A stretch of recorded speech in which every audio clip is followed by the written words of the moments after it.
Donc, mes conseils, si j'étais chargé d'une rubrique astrologique dans la presse, mes conseils à la veille de ces 7 prochaines années, c'est d'aller voir ailleurs, c'est-à-dire de s'ouvrir à d'autres alliances, à d'autres horizons, quitte à envahir le voisin, quitte à pactiser avec le voisin.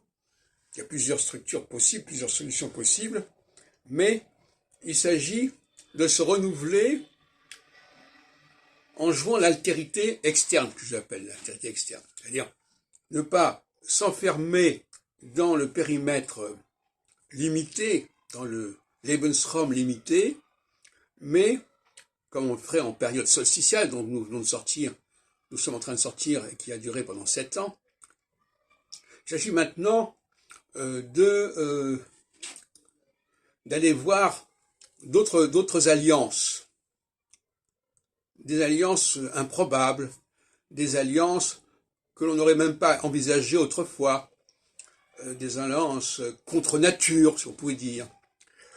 Et de dire, voilà, ben finalement, oui, on va se rapprocher de tel et tel groupe dont on semblait être tout à fait étranger, et on va comme ça se renouveler par l'apport d'un sang nouveau, en tout cas d'une dynamique nouvelle.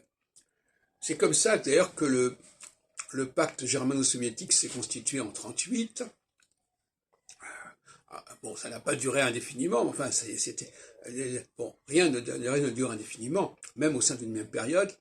Et puis de toute façon, dans le cas de l'Allemagne, elle s'est renouvelée de toute façon d'une façon équinoxiale à ce moment-là, puisque après le pacte germano-soviétique, elle a carrément envahi la Belgique et la France.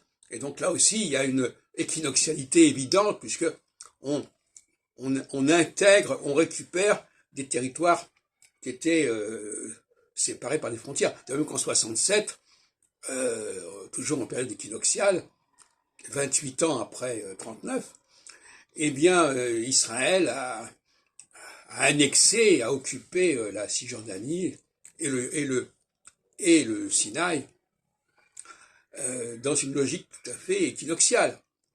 Et d'ailleurs, il a dû revenir sur ses pas lors de la phase suivante solsticiale, en restituant à l'Égypte le Sinaï lors des entretiens entre Begin et Sadat.